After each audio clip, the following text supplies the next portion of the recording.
different partners and development partners. And we have a couple of projects which are actually still under implementation. But of course, we have also witnessed the challenges, and we have tried to work together to overcome these different challenges where it was possible. Most of them have been overcome, but there are some which are still ongoing. And under your leadership, free institutions have seen the light of day, namely the East African Community Kiswahili Commission, the East African Health Research Commission, and the East African Community Science and Technology Commission. The operationalization of the above institutions, in addition to 5 other institutions, contributed significantly to the achievement of a mandate of a community. Lastly, as highlighted by my colleague, DSG Stephen Molote, ESC has got some reforms which were undertaken under your leadership and which are going or having this time around implementation. Some have not yet begun the implementation, but there are some which were implemented. And we thank you for that. We know that during your last 1 year of tenure, your leadership faced challenges, most especially the outbreak of the deadly COVID-19, which has actually disrupted almost all activities and all sectors of the community, tourism being the most affected, SMEs being affected seriously, and our local industries suffering actually from that. And most of them have not yet recovered. So it is still a challenge, but wherever you will be, and we are happy to know that you will be still working together with the East African Community partner state. We shall work together to try to find solutions for the problems East Africans are facing. Today is not our day, but yours. Although we are here to display our sincere gratitude to you for your contributions, not only to the community, but contributions to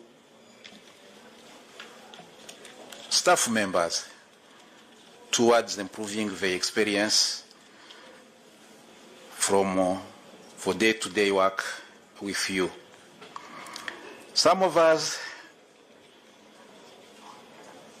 have known you for 6 years, while others have only had the opportunity of making or working with you just for a short time. Whichever case, thank you for your contribution to the development, not only of the community, but to the development of one of us. For our new Secretary General, Honorable Dr. Peter Mathuki, first of all, once again, congratulations. On behalf of our members of staff here in the East African Community, we would like to give you a very, very warm welcome. We are happy to have you as a new leader. We know that you are new as Secretary General, but you are not new in the community.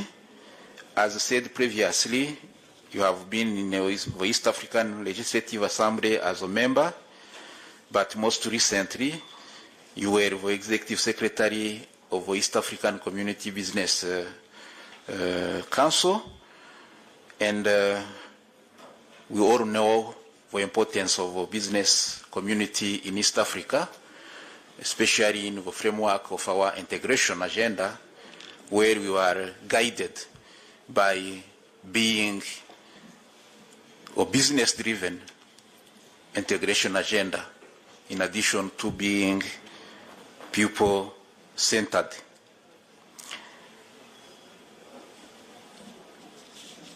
Honorable incoming Secretary General, as we welcome you warmly, I think it's also important to highlight the fact that you are joining a community where we have some kind of challenges, where I can maybe just list a few.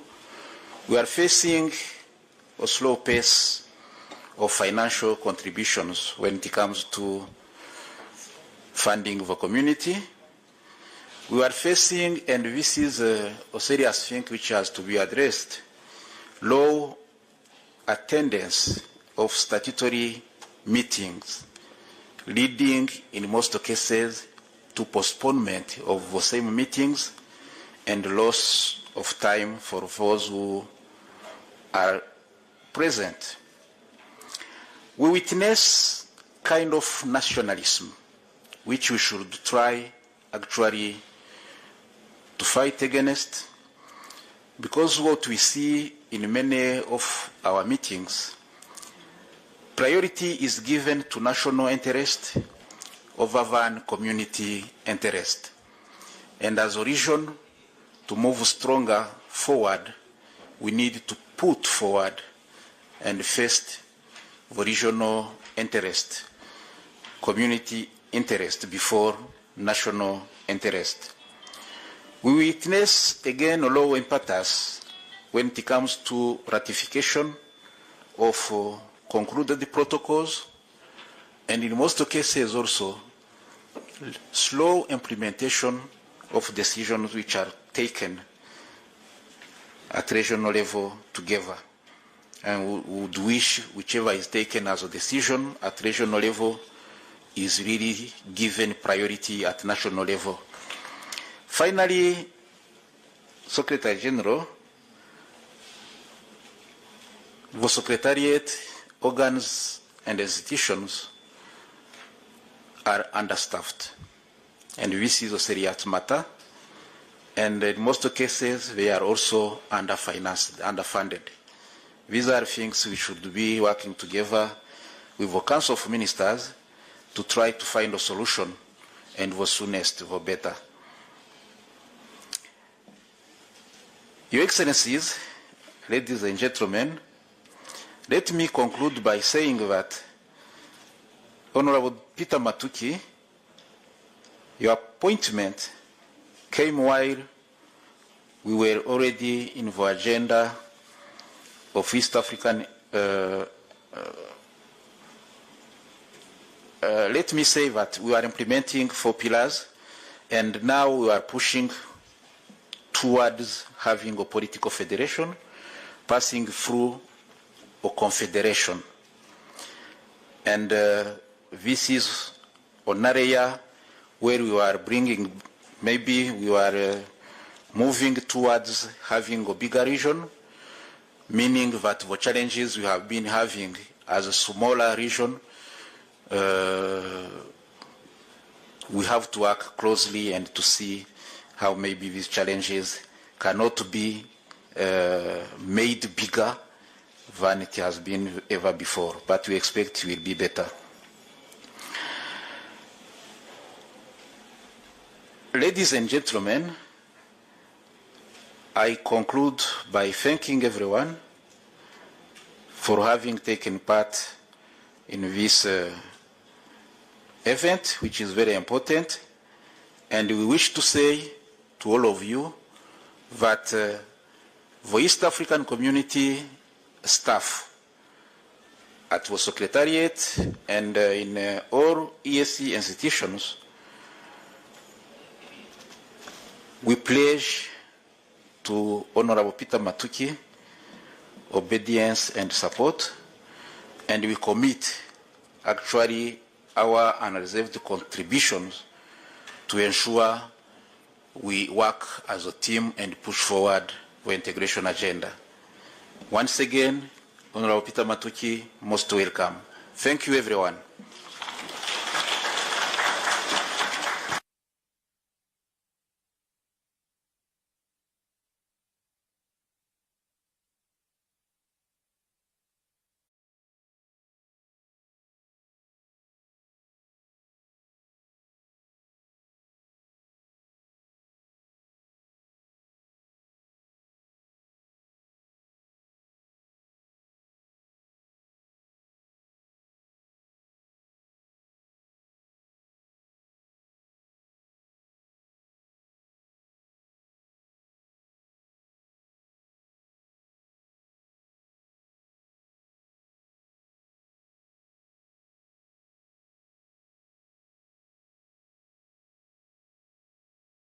Burundi thread, and now I'm in ABC.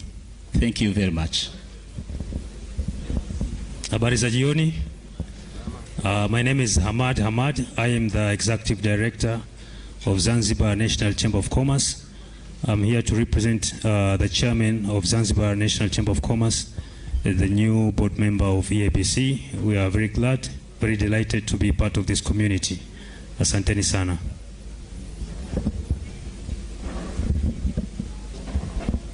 My name is John Bosco Ursagara. I am the Group Chairman of Intraspeed Limited, a sizable freight forwarding firm in Africa and beyond. I am also Director of Infrastructure, Transport, Energy and Mobilization in East African Business Council. I'm happy to be with you tonight. Thank you. Thank you and good evening. My name's Jason Stewart Mwesigwa from Uganda, representing Roofings Group. We are steel manufacturers. In Uganda, we believe we are the strengths of the nation. We are expanding into East Africa. I was talking to one friend and he says we should call it deepening of East African. So very soon we'll be in Mombasa as Roofings. We want to become a continental brand. I'm a board member of the East African Business Council. We support East African, we support Bobo, we support Bear. It was very nice being with you. Peter, we have been together, traveling so many journeys. Thank you, congratulations. We look forward to supporting you. Of course, it will be a win-win situation, I suppose. I wish you the best, and the group will still continue being East African. Congratulations once again.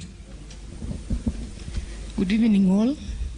My name is Mary Ngecho. I'm the Group Managing Director for Line Plus Group.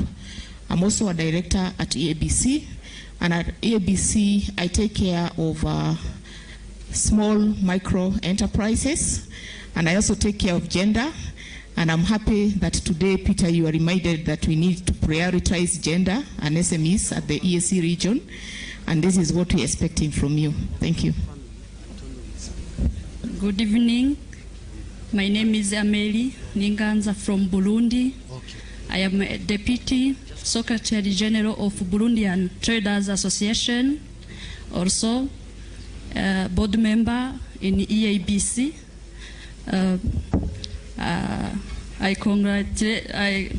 I wish all the best to our Peter Mathuki, who will continue to support you, and God bless you.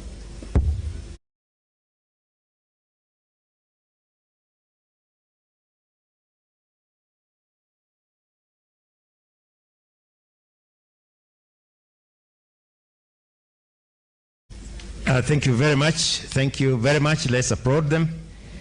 The next speaker will be Dr. Peter Mathuki, the incoming Secretary General.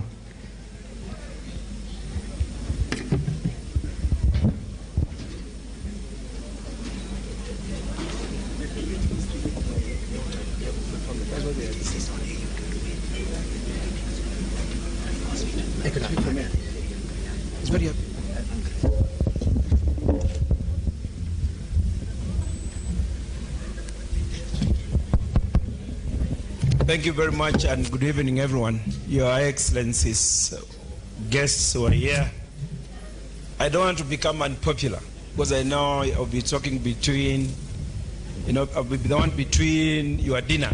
So I think it's only fair that we allow people to serve, MC if it is possible. So I just want to thank all of you for your presence. And if you allow me, I'll just call one person from the family to just speak on behalf of the family. Thank you very much. It's Antoinette, sorry. I have Antonia and Antoinette, so sometimes Antoinette, wherever you are, you come. On behalf of the family.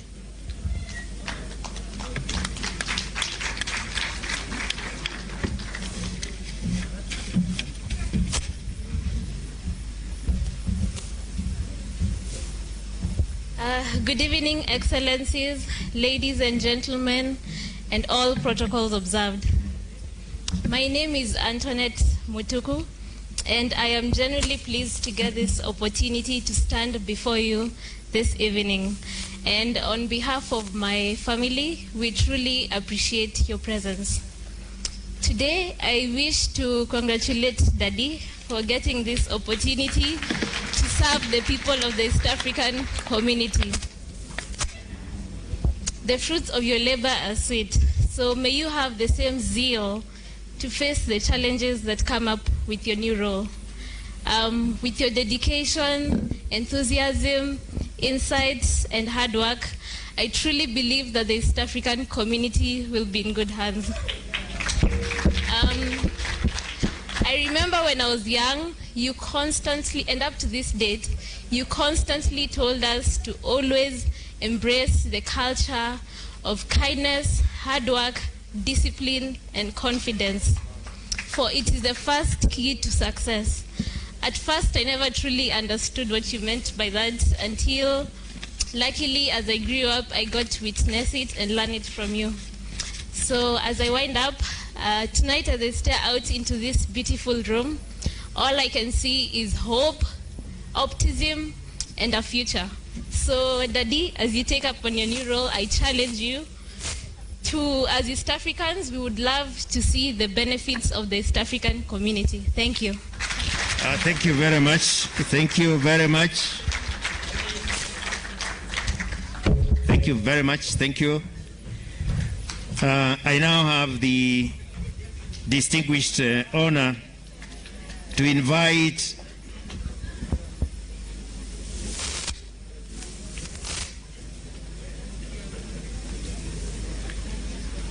His Excellency Kalonzo Musyoka, former Vice President of the Republic of Kenya, and as we said, part of the inaugural team of ministers at the East African Tripartite Commission. Karibu sana, Mheshimiwa.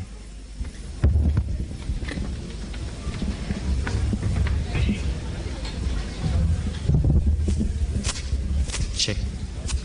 Oh, there is another one. Okay. So we got this.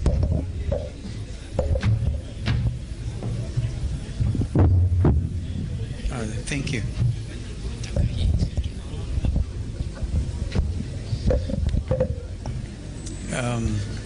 C.S. Aden, the Chair of the Council of Ministers,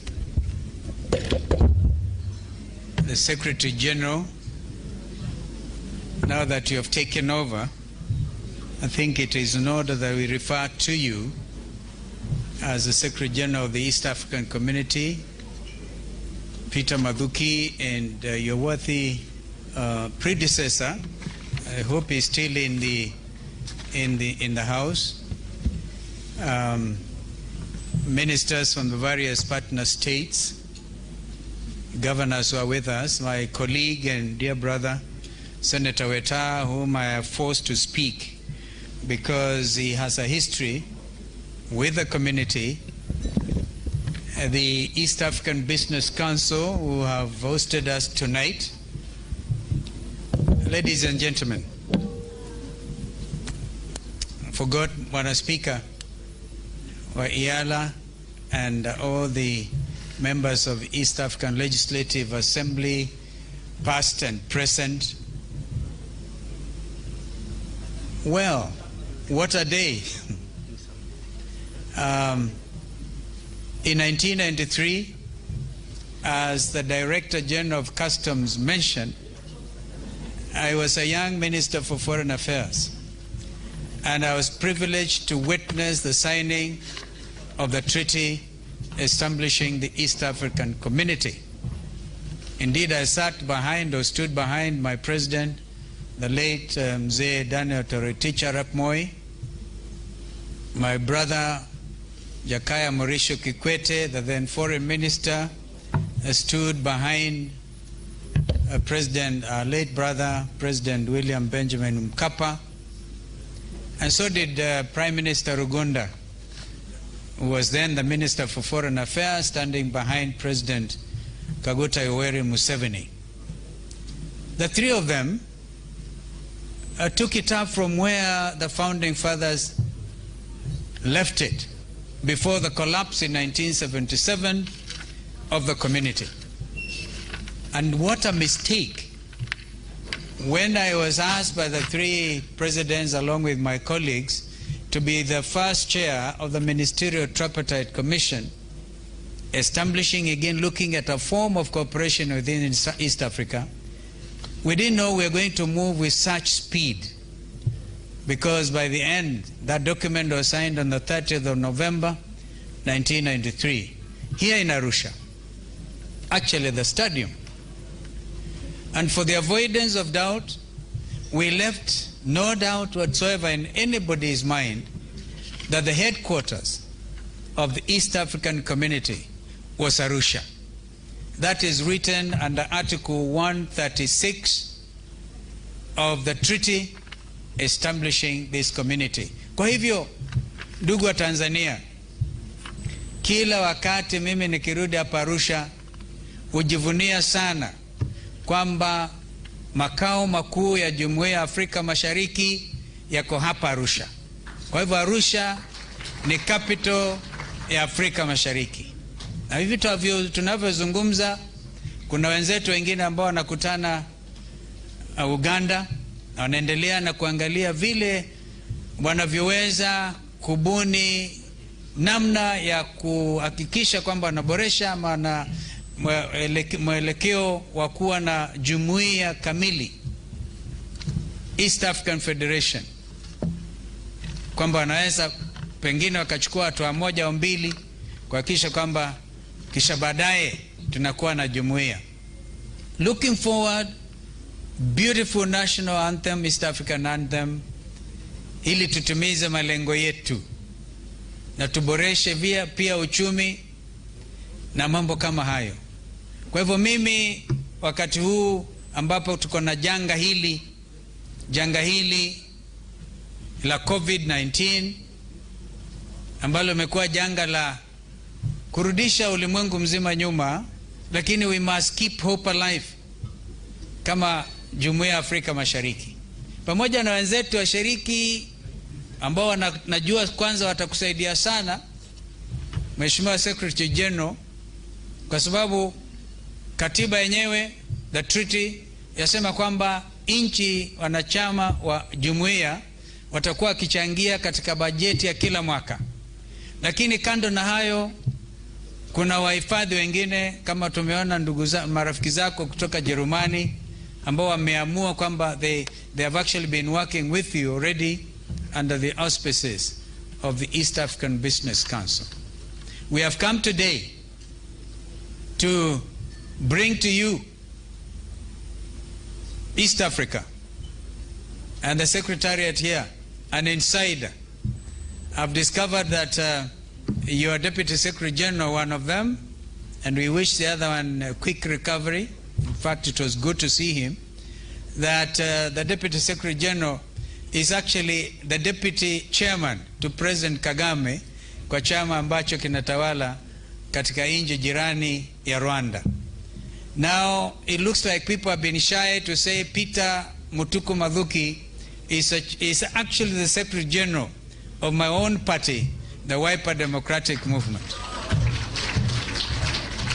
We do not know what you're going to do after this because you're going to be very involved. I'm quite sure at the level of Deputy Secretary General, maybe people can think of lighter duties. But we will look into this thing. Therefore, Believers Wiper are so proud of you that we have donated you to East Africa because you are one of our very best. And so that's why we have come in a big way. In fact, I think it would be remiss if we do not read out before we leave tonight the names and members of Parliament, both from the Senate and the National Assembly of the Republic of Kenya, who have come to escort Honorable Peter Mathuki. It is a sensation at home, but Kenyans also realize he's going to be an impartial Secretary General. He's not going to act partially with regard to matters to do with Kenya. He's a Secretary General of the East African Community. He's not a Secretary General for Kenya. So we are going to surrender you completely, and my charge to you as your party leader, you will absolutely enhance the integration agenda of East Africans. You will never deviate from the aspirations of the founding fathers who gave you the treaty establishing the East African Community. So, fellow East Africans, let us get rid of any suspicions in our midst. Of course, as one of you, I do know that there are thorny issues in the region. I want to urge that we iron out any political differences in our midst and be able to build a community that is going to be the pride of Africa. We all know now Ghana is hosting the Secretariat of the African Free Trade Area, and I think that you're going to have to know how you're going to relate to the fact that Africa is opening itself to business. But before we do that, honestly, I feel that we have lost ground as East Africans. If by now, and I think the Master of Ceremony reminded me how we toughly negotiated the East African customs, the treaty establishing the customs union, and the common market. We had even to look at the sensitive list like sugar and other things. But we also had hoped by now that East African Legislative Assembly will have really legislated on the very important matter of free movement of goods and services, free movement, and the right to establishment. I am a lawyer. I want to come up and establish my law practice here in Arusha. I think that's one way of making things happen. We really have therefore to relax, and Peter, I know you have a relaxed mind. Do not spare any effort in making sure that East Africans, first of all, trust each other.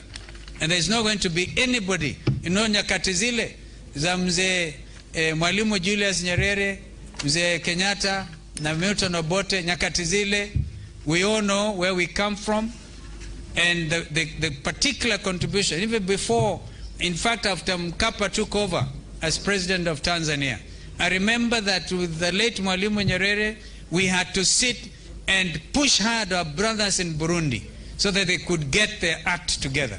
When I see Burundi strong in the community, I feel that Mwalimu Nyerere, wherever he's resting in relative peace. So let us not really, we must remove any cobwebs, make this community good to do business, because if we do serious business, we'll be able to fight the poverty which has been afflicting our people.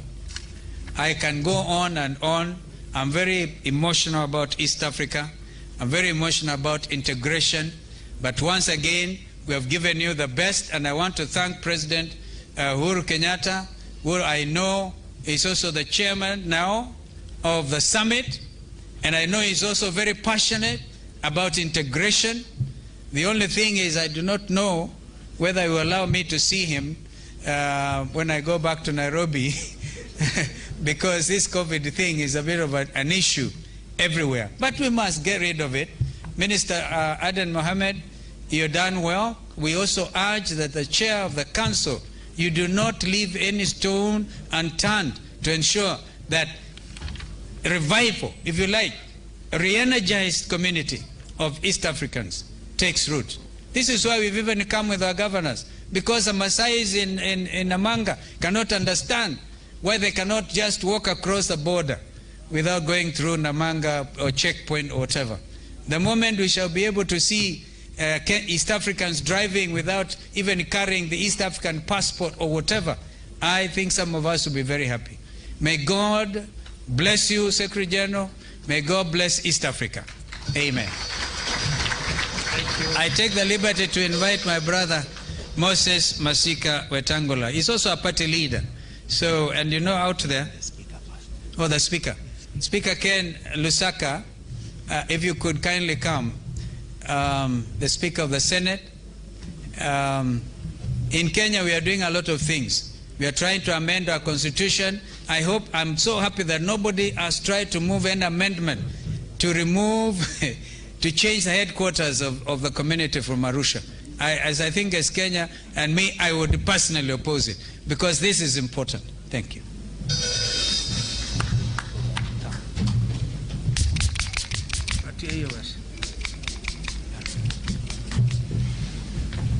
Thank you so much. Speakers don't speak much. But let me first congratulate Peter, Dr. Peter. And before I say one thing and sit down, let me take this opportunity to introduce members of Parliament, National Assembly, and Senate who are here. Please just be upstanding so that you are recognized.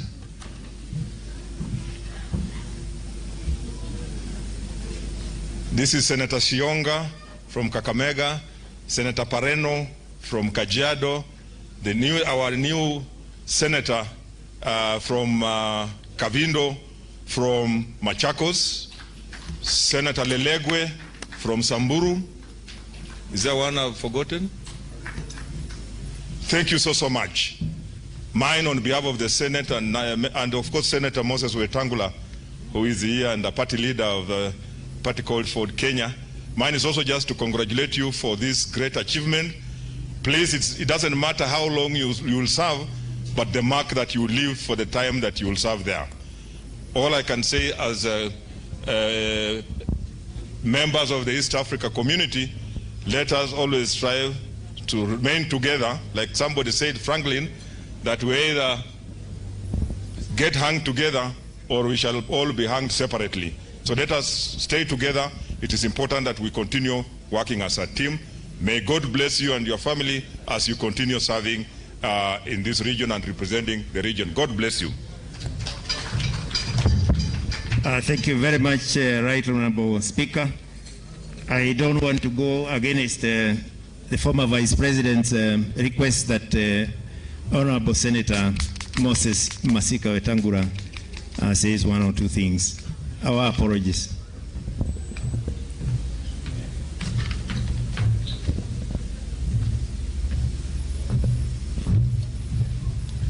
Thank you, MC.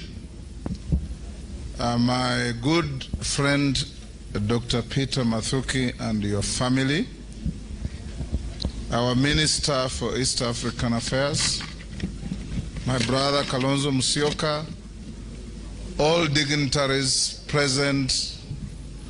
In the interest of time, let me also use a phrase I had rarely used: all protocols observed.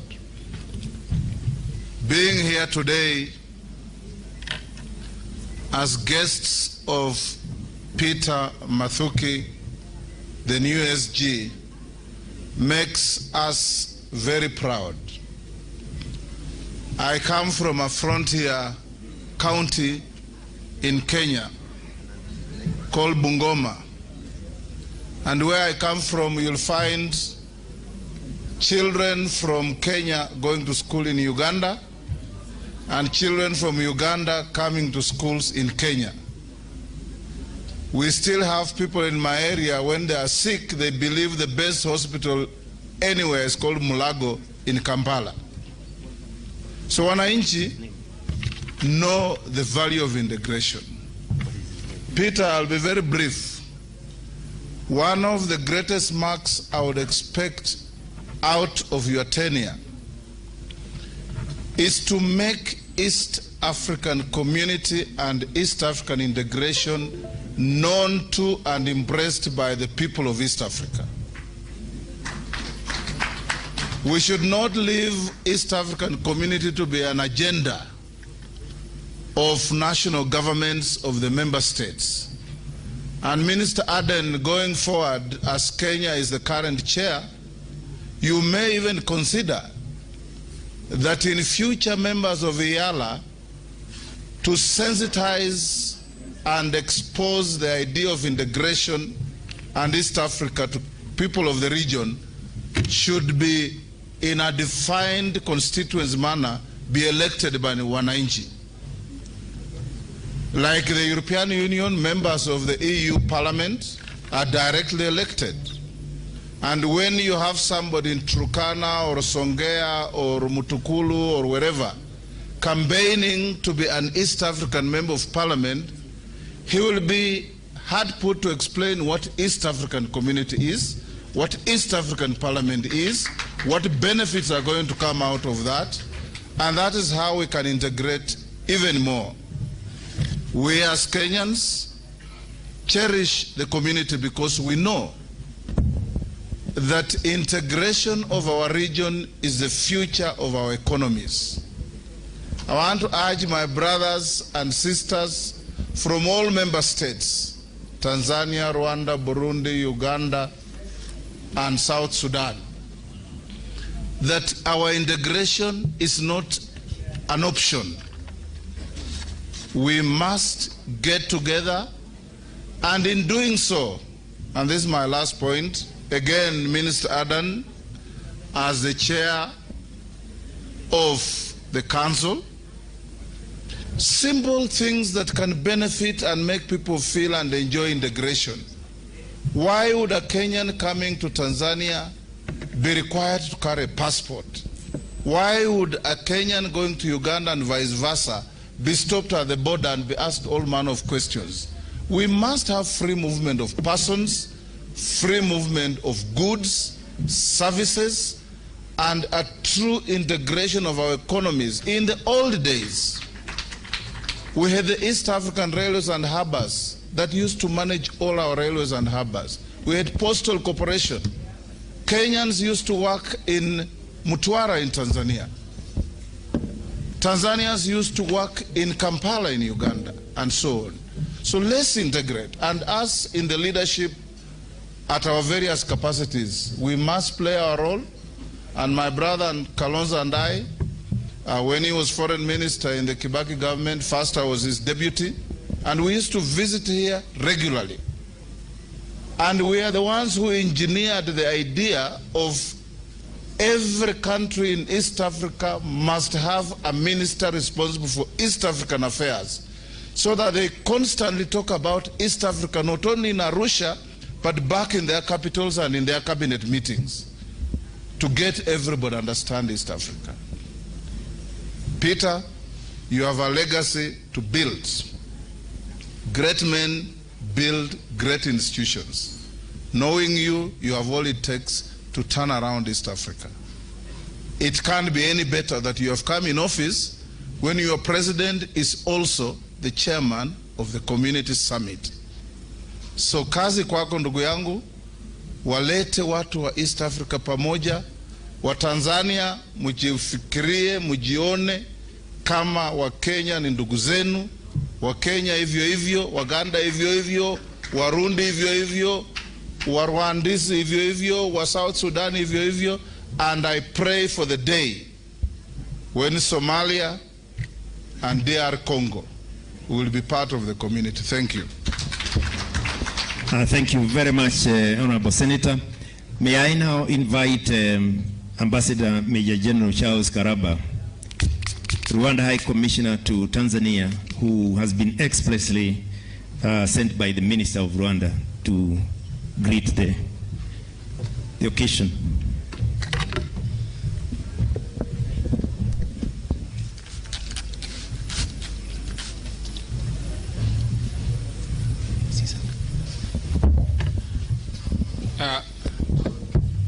Thank you, MC. And indeed, as you rightly observed, I'm here standing in for my Minister of State, Professor Manasi Shuti, who has not been able to join us on this dinner.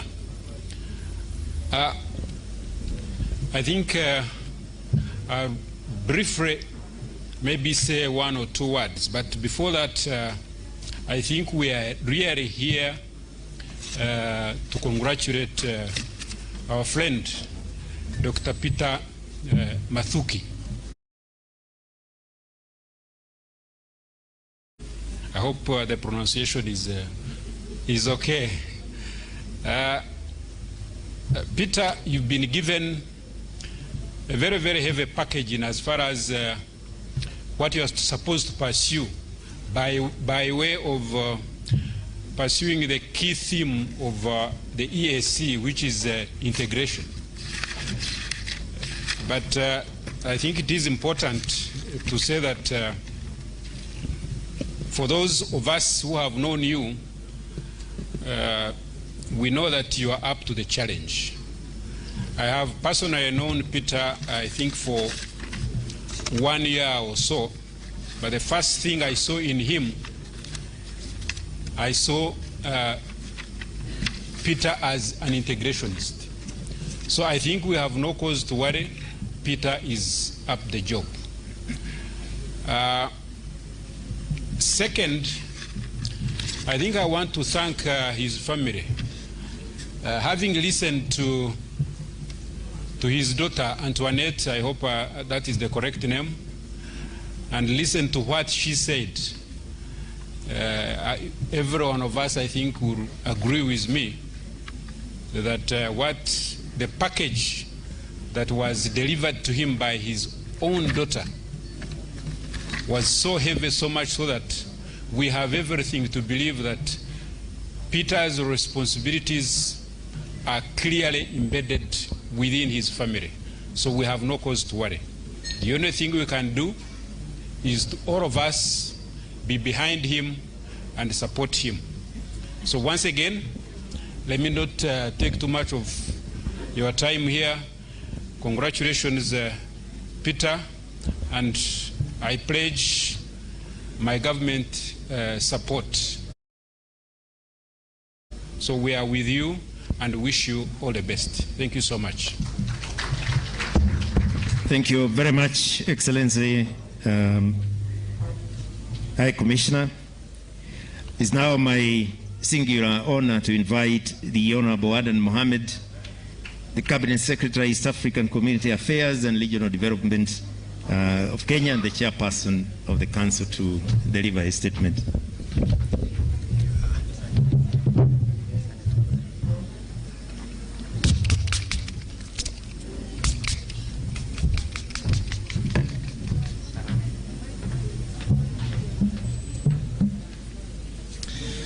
Thank you very much.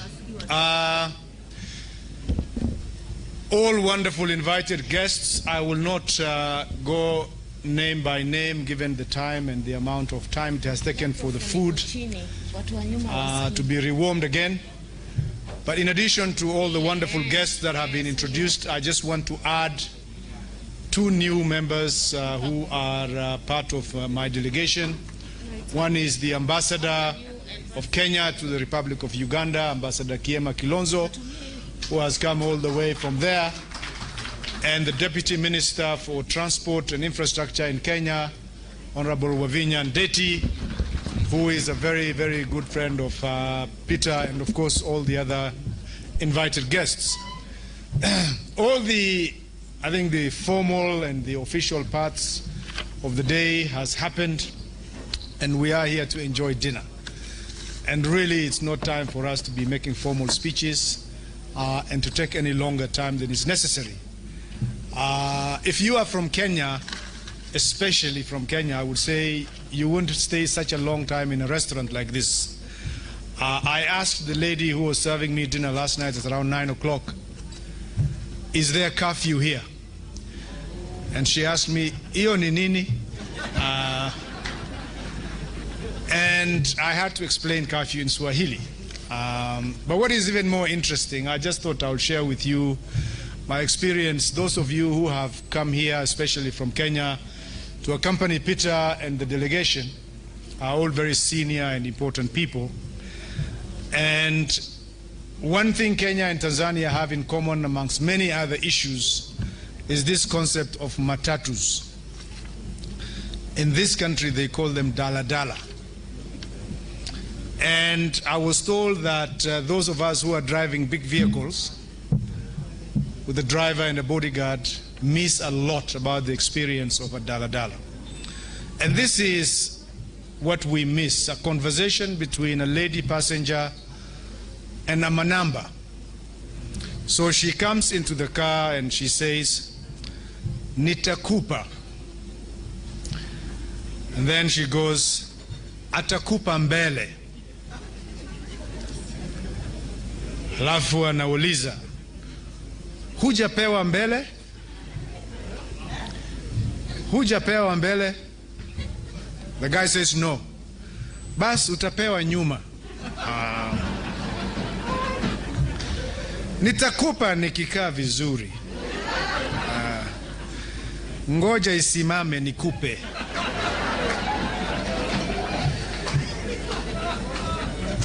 Subiri asimamishe nikupe.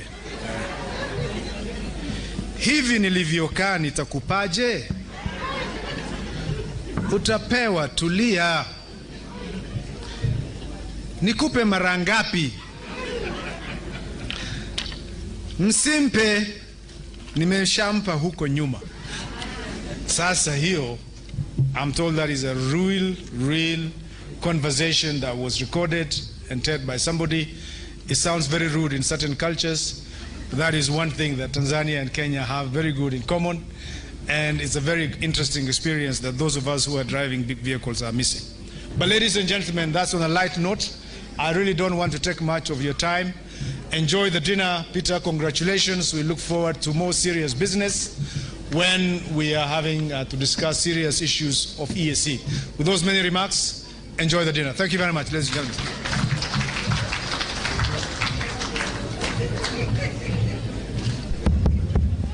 Thank you very much, Chair Council.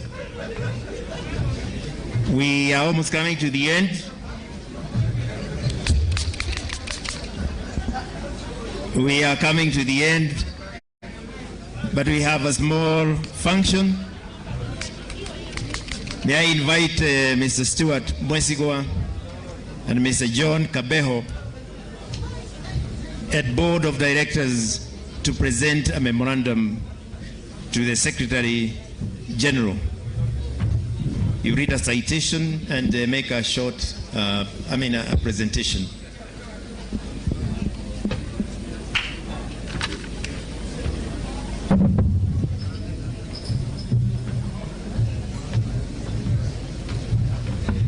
We also have something from Kenya Commercial Bank immediately after this. Thank you, MC. And all protocol observed. I understand this is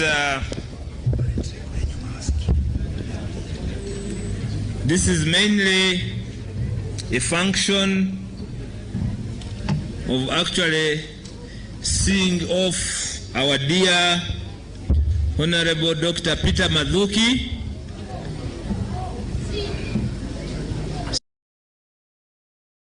states, we are proud as EABC to see that we have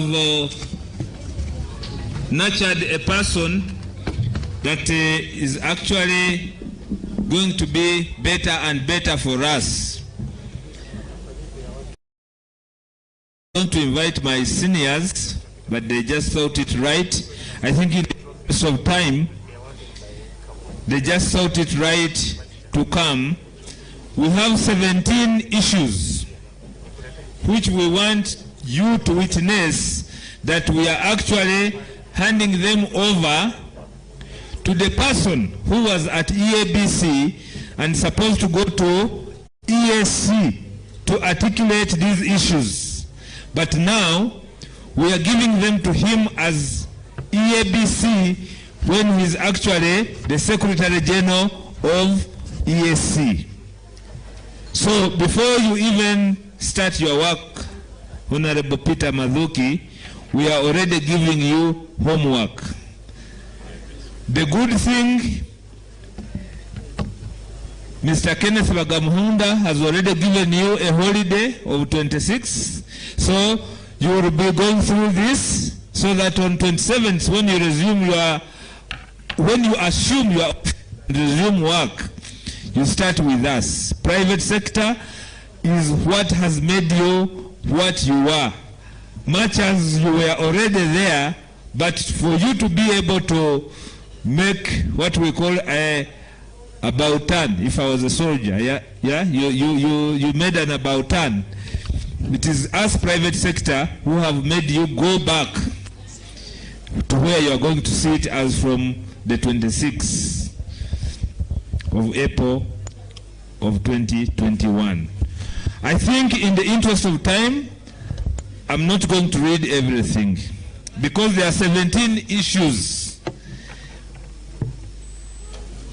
But for us as EABC, the media, the manufacturing, the traders, the private sector, EABC is the voice of the private sector.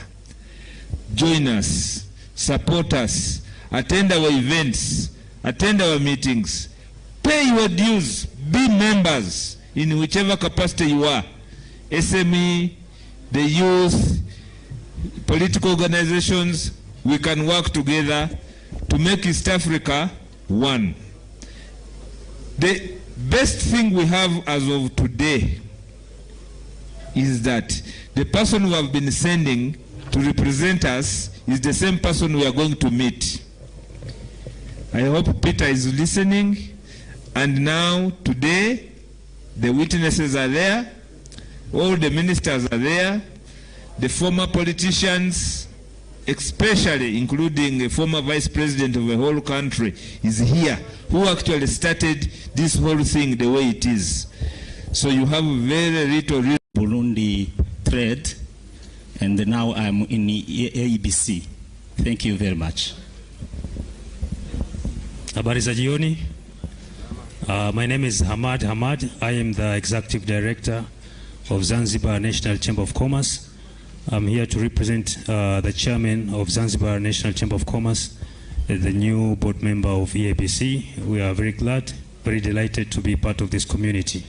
Asanteni sana.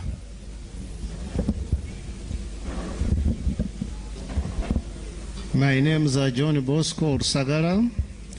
I am the Group Chairman of Intraspeed Limited, a sizable freight forwarding firm in Africa and beyond.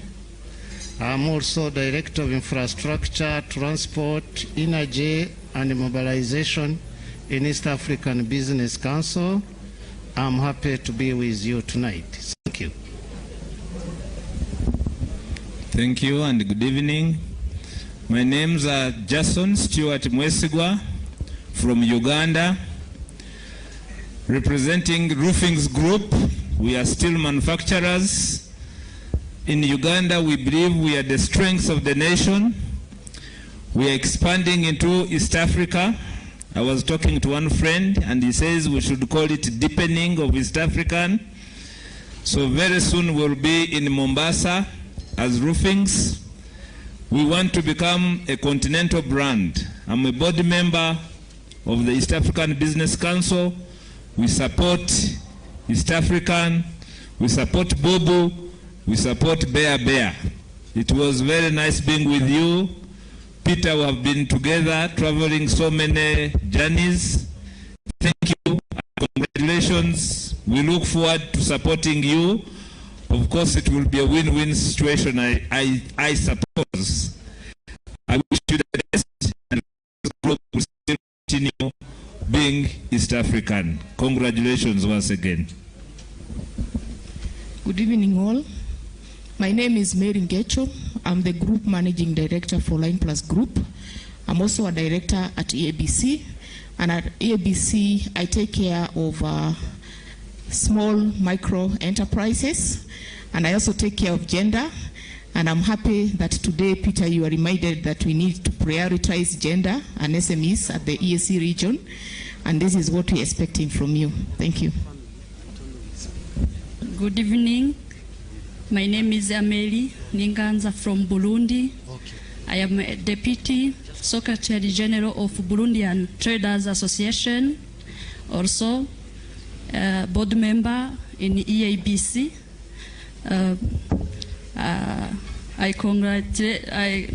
I wish all the best to our Peter Mathuki, who will continue to support you, and God bless you.